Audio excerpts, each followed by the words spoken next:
Hello everyone, and welcome back to JD Illustrations. Today, I'll be making a painting that I've had on my mind for a while now.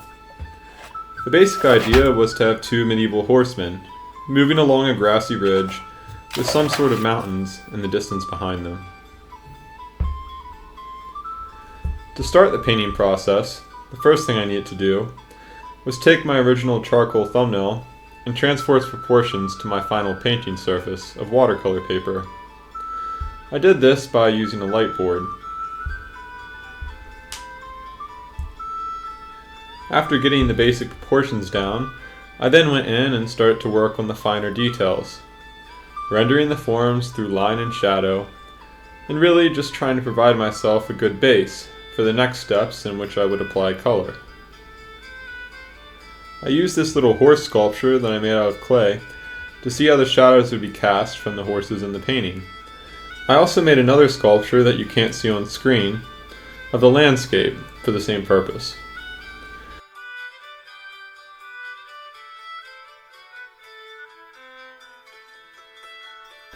With the underdrawing done, I put it temporarily to the side and started working on a small color study.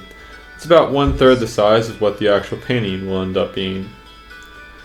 The point of the color study is to experiment on a small scale with colors and values, effectively preparing me for the sorts of color mixtures I might want to use in the final painting.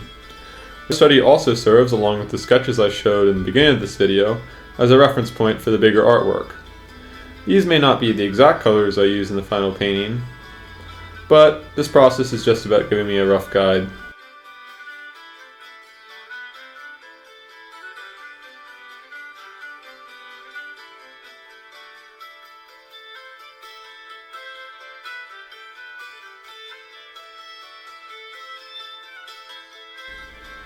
Once the color study was finished, I started to prepare the underdrawing by applying 2 coats of acrylic gesso.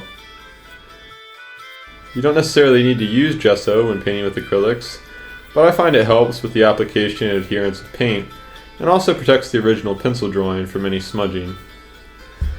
After the gesso dries, I start an underpainting using burnt sienna and burnt umber. You can do underpaintings in many different colors.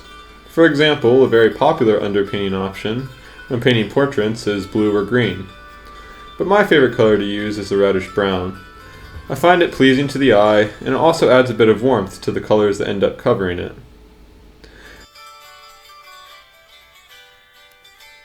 As I proceed with the underpainting, I continue to reference my original sketches, and also my small sculptures of the horse and the landscape.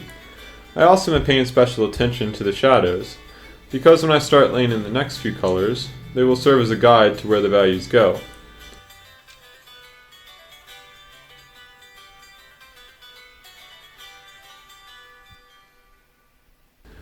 Next, I begin to start laying in the basic colors of the sky, using a few shades of blue, purple, and gray, and blending them with some slow dry medium.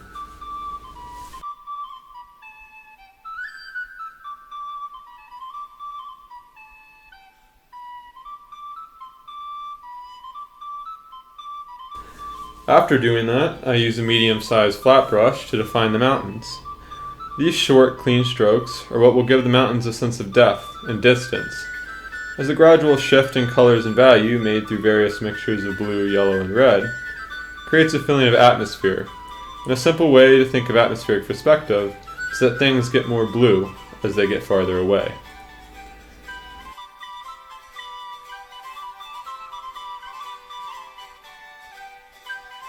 I blocked in the field, once again using those broad strokes, and start to work on the details of the tree and the riders. This is my first upload in a while. I think it's been around 2 months since my last one, but I'm hoping to get back to uploading every 2 weeks or so, as I have so many video ideas and I'm excited to share them.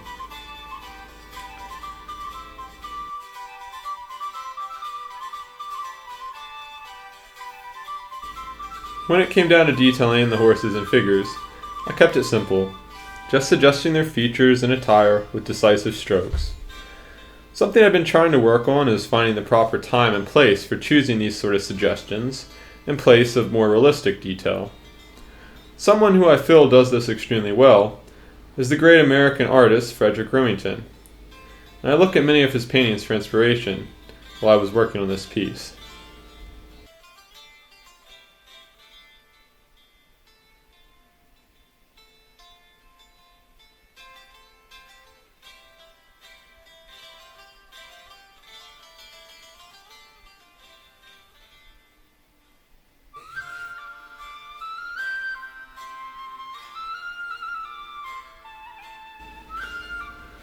If you enjoyed watching this video and want to see more like it, please consider subscribing to my channel. Thanks for watching, and I'll see you next time.